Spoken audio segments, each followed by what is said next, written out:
नमस्कार। लोकसभा चुनाव को लेकर राजस्थान में प्रथम चरण के तहत आज मतदान शुरू हो चुका है। सुबह 7 बजे से शाम को 6 बजे तक मतदान होगा। राजस्थान की 12 लोकसभा सीटों पर मतदान हो रहा है। मतदान आज शुरू हो चुका है, पहला चरण है और आज मौसम लगभग सुहावना दिख रहा है। ऐसे में ये संभावना जताई जा रही है कि वोटिंग परसेंटेज भी बढ़ सकता है। जिस तरह से चुनाव आयोग द्वारा लगातार जो तैयारियां की गई थी, जिस तरह से लोगों को जागरूक करने के प्रयास किए गए थे और मौसम भी कुछ साथ दे रहा है, ऐसे उम्मीद जताई जा रही है कि इस बार तापमान भी सामान्य है। ऐसे में वोटिंग परसेंटेज बढ़ सकता है, यह संभावना जताई जा रही है। राजस्थान की वह 12 लोकसभा सीटें कौन कौन सी हैं उस पर भी चर्चा करेंगे और खास तौर से किनके बीच में मुख्य रूप से ये मुकाबला है उस पर भी थोड़ी सी चर्चा करते हैं। और दूसरे चरण का जो मतदान है वह 26 तारीख को होगा। जो अखबारों की सुर्खियां हैं, ये 12 लोकसभा सीटें, इसको लेकर देखते हैं कि क्या कुछ मुकाबले की स्थिति है। भाजपा और कांग्रेस के प्रत्याशियों की क्या स्थिति है इन 12 ही लोकसभा सीटों पर, तो ये मुख्य रूप से बात करते हैं। सबसे पहले जो सीट है जयपुर, यहाँ पर भाजपा की तरफ से और कांग्रेस की तरफ से जो प्रत्याशी मैदान में है, भाजपा की मंजू शर्मा है, तो कांग्रेस ने वहां पर प्रताप सिंह खाचरियावास को मैदान में उतारा है, जो पूर्व में मंत्री रह चुके हैं, मौजूदा विधायक हैं, और इन दोनों के बीच में वहां पर मुकाबला हो रहा है। अब ये मुख्य रूप से दोनों ही चेहरों के लिए वहां एक तरफ ब्राह्मण है तो दूसरी तरफ राजपूत चेहरा है। मंजू शर्मा का जो मजबूत पक्ष बताया जा रहा है मीडिया में कि भाजपा का गढ़ है और सक्रिय संगठन राम मंदिर का मुद्दा मुख्य रूप से है, और कमजोर पक्ष के रूप में देखा जा रहा है कि 15 साल पहले विधानसभा का चुनाव लड़कर ये मंजू शर्मा हार गई थी और अब फिर भाजपा ने उन्हें मैदान में उतारा है। दूसरी तरफ अगर कांग्रेस की बात करें तो प्रताप सिंह खाचरियावास का मजबूत पक्ष है, वो पूर्व में मंत्री रह चुके हैं, तो प्रचार में श्याम बाबा का सहारा उनके साथ है। कमजोर पक्ष को देखा जाए तो पार्टी एकजुट नहीं दिख रही है, देरी से टिकट मिलना भी एक बड़ी कमजोरी है। दूसरी सीट की बात करें बीकानेर की, जहां पर केंद्रीय मंत्री अर्जुन राम मेघवाल भाजपा के प्रत्याशी हैं, तो दूसरी तरफ कांग्रेस ने भी गोविंद राम मेघवाल को मैदान में उतारा है। इन दोनों ही चेहरों के बीच में टक्कर देखी जा रही है। अर्जुन राम मेघवाल का मजबूत पक्ष है, मोदी के भरोसेमंद, 3 बार वे सांसद रह चुके हैं। उनका कमजोर पक्ष है, संगठन में विरोधी, एंटी इनकम्बेंसी का असर दिख सकता है। दूसरी तरफ जो कांग्रेस के प्रत्याशी हैं गोविंद राम मेघवाल, उनका मजबूत पक्ष देखा जाए तो एससी व जाट वोटों पर उनकी अच्छी पकड़ है। कमजोर पक्ष देखें तो हिंदुओं पर विवादित बयानों का विरोध है। अब देखते हैं दिन भर की क्या सुर्खियां आती है, लोग किसके पक्ष में वोट देते हैं, यह भी देखने वाली बात होगी। अगली सीट है सीकर लोकसभा सीट, जहां पर एक तरफ भाजपा के प्रत्याशी हैं सुमेधा नंद और दूसरी तरफ कांग्रेस के प्रत्याशी हैं अमरा राम। भाजपा के जो प्रत्याशी हैं स्वामी सुमेधानंद, पीएम मोदी के फैक्टर के आधार पर मजबूत पक्ष देखा जा रहा है। राम मंदिर का असर भी यहाँ पर देखने को मिल रहा है। कमजोर पक्ष अगर बात करें तो ग्रामीण इलाकों में इनकी पकड़ कम है। दूसरी तरफ कांग्रेस के प्रत्याशी का मजबूत पक्ष देखा जाए तो किसान और श्रमिकों का मजबूत साथ उनके साथ दिखाई दे रहा है। कमजोर पक्ष की बात करें तो कांग्रेस वोटर्स को पक्ष में लाना चुनौतीपूर्ण है, क्योंकि लगातार ये जो सभी राजस्थान की सभी सीटों पर 25 ही 25 लोकसभा सीटों पर फिलहाल भाजपा के सांसद हैं। लगातार 2 बार से राजस्थान की सभी 25 सीटों पर भाजपा जीत रही है। इस बार कांग्रेस इन सीटों पर जीत हासिल करने के लिए एड़ी से चोटी का जोर लगा रही है। अलवर लोकसभा सीट की बात करें तो एक तरफ भाजपा के प्रत्याशी भूपेंद्र यादव मैदान में है, तो दूसरी तरफ कांग्रेस की तरफ से ललित यादव जो नया चेहरा है उन्हें मैदान में उतारा है। एक मजबूत पक्ष की बात करें तो भाजपा के भूपेंद्र यादव मोदी के नजदीकी हैं, कैबिनेट में मंत्री भी हैं।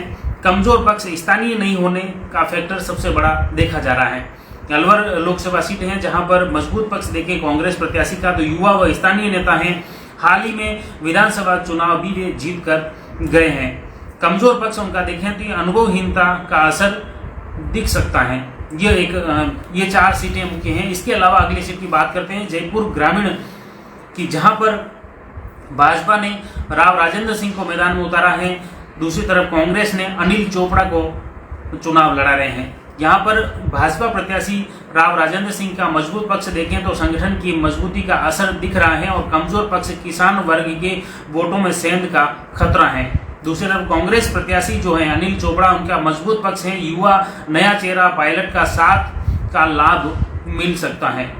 कमजोर पक्ष देखा जाए तो दो पूर्व मंत्रियों का साथ छोड़ने का असर भी यहाँ देखने को मिल रहा है, इसलिए क्या परिणाम आते हैं ये भी चौंकाने वाले रहेंगे। भरतपुर लोकसभा सीट की बात करें, यहाँ पर भाजपा प्रत्याशी राम स्वरूप कोहली और कांग्रेस के प्रत्याशी संजना जाटव है।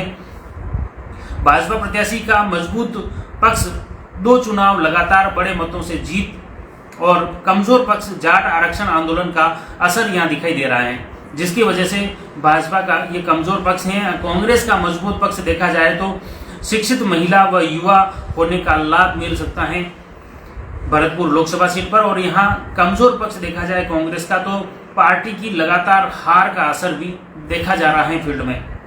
इसके अलावा झुंझुनू लोकसभा सीट की बात करें, जहां पर भाजपा ने शुभकरण चौधरी को मैदान में उतारा है तो कांग्रेस ने ब्रजेंद्र ओला को मैदान में उतारा है।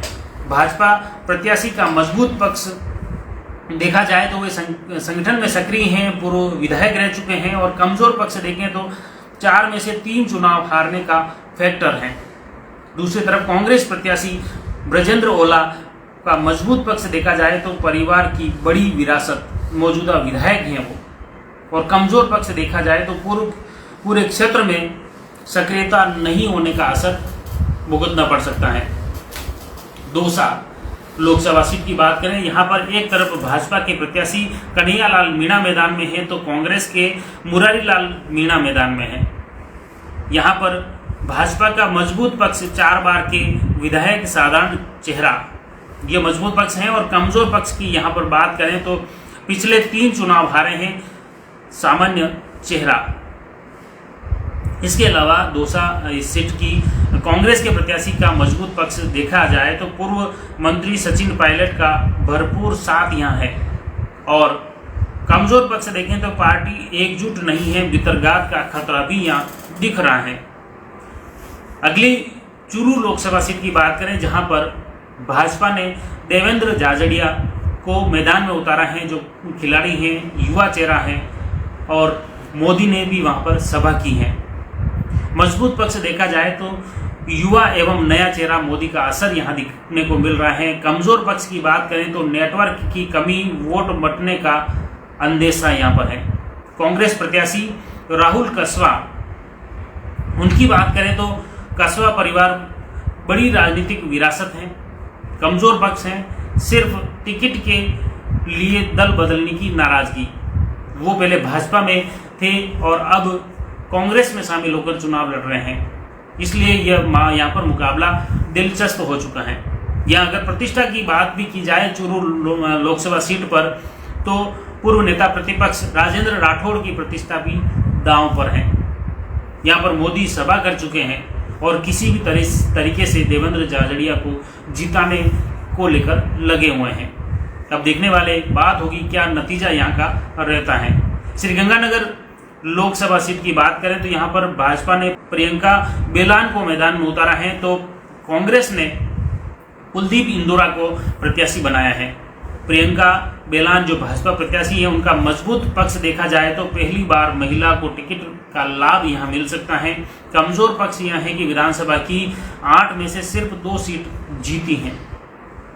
दूसरी तरफ कांग्रेस प्रत्याशी का मजबूत पक्ष देखा जाए तो विधानसभा में 8 में से 5 पर जीत का लाभ और कमजोर पक्ष यह है कि संगठन छोड़कर जाने से कमजोर स्थिति दिख रही है श्रीगंगानगर लोकसभा सीट की।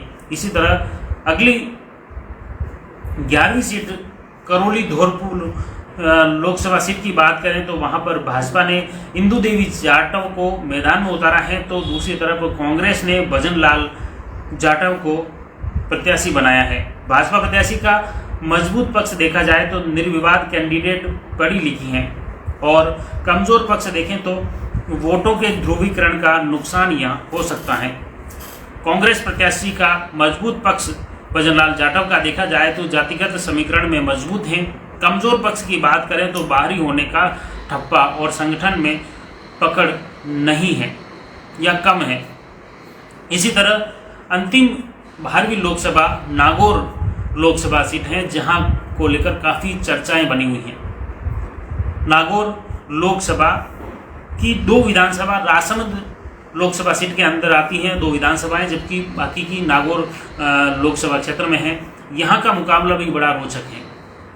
यहाँ पर आरएलपी के हनुमान बेनीवाल प्रत्याशी हैं, जिन्हें कांग्रेस का समर्थन प्राप्त है, इंडिया गठबंधन से वो जुड़े हुए हैं। तो दूसरी तरफ जो प्रत्याशी हैं डॉक्टर ज्योति मिर्धा, उन्हें भाजपा का प्रत्याशी बनाया है। वो लंबे समय से कांग्रेस में रही हैं, कांग्रेस से पिछला चुनाव वो लड़ी थी, हार चुकी हैं, और अब भाजपा ने उन्हें मैदान में उतारा है। अब वो भाजपा से चुनाव लड़ रही हैं। और दूसरी तरफ हनुमान बेनीवाल, जिन्हें कांग्रेस का समर्थन प्राप्त है। यहाँ पर बड़ा ही रोचक मुकाबला है। एक तरफ हनुमान बेनीवाल की प्रतिष्ठा का सवाल है। एकमात्र सीट पर हनुमान बेनीवाल की पार्टी के वो खुद प्रत्याशी हैं या मैदान में उतरे हैं, हालांकि वो भी विधायक भी हैं। और एक तरह से आरएलपी अपने अस्तित्व की लड़ाई का यह एक चुनाव है, बड़ा ही यूँ कह सकते हैं एक आर पार की लड़ाई वाला है। भाजपा ने जो डॉक्टर ज्योति मिर्धा को प्रत्याशी बनाया है, उनका मजबूत पक्ष देखा जाए तो बड़े राजनीतिक परिवार का असर है। और कमजोर पक्ष की बात करें तो लगातार 2 चुनाव वो खुद हार चुकी हैं। दूसरी तरफ जो आरएलपी यानी इंडिया गठबंधन कांग्रेस से समर्थित आरएलपी के नेता हनुमान बेनीवाल प्रत्याशी हैं, उनका मजबूत पक्ष देखा जाए तो स्थानीय लोगों पर पकड़ है, मौजूदा विधायक हैं। कमजोर पक्ष की बात करें तो कांग्रेस का पूरा साथ यहाँ नहीं मिल रहा है, गुटबाजी का कुछ असर भी है। ऐसे में देखने वाली बात होगी, ये कुछ सीटें हैं 12 लोकसभा सीटों पर, जहां पर आज मतदान सुबह 7 बजे से शुरू हो चुका है, शाम को 6 बजे तक मतदान यहाँ होगा। परिणाम क्या कुछ आने वाले हैं, क्या कुछ रुझान मतदाताओं का रहेगा, यह भी देखने वाली बात होगी। लेकिन फिलहाल ये पहले चरण में राजस्थान की 12 लोकसभा सीटों पर आज मतदान शुरू हो चुका है। 13 लोकसभा सीटों पर 26 अप्रैल को मतदान होगा। आज मतदान को लेकर मतदाताओं का क्या रुझान आता है? पहली बार वोट दिया है, कैसा लग रहा है वोट देके? बहुत अच्छा लग रहा है, गर्व हो रहा है। क्या मुद्दे थे मन में जिनको लेकर आपने मतदान किया है? शिक्षा को लेकर, सड़क का योगदान के लिए और सुरक्षा के लिए। स्टूडेंट है, स्टूडेंट को लेकर क्या सोचते हैं, क्या क्या फैकल्टी होनी चाहिए? अच्छी शिक्षा होनी चाहिए, गवर्नमेंट को अच्छा है ना कॉलेज का योगदान करना चाहिए, और ना थोड़ा कम फीस रखनी चाहिए ताकि गरीब आराम से पढ़ सके। आप ये भी बताइए कि हाँ, और इन चीज़ों को लेके मैंने पहली बार वोट किया, ये लाइन बोल दीजिए। इन सब चीज़ों को लेकर मैंने पहली बार वोट किया। क्या नाम है आपका? रंजना नागौर। नेताओं की, कार्यकर्ताओं की क्या प्रतिक्रियाएं आती हैं, वह भी आप तक पहुंचाने का प्रयास करेंगे। आप जुड़ी रही जयवर्धन न्यूज के साथ। धन्यवाद। The Maruti Nandan grand Nathdwara स्थित एकमात्र ultra luxurious 5 star hotel. Rajsamand जिले की एकमात्र 5 star hotel the Maruti Nandan grand में भोजन की स्वादिष्ट थाली अब सिर्फ 290 रुपए में। श्रीनाथ जी की नगरी नाथद्वारा में इस सुनहरे अवसर का आनंद अवश्य उठाएं।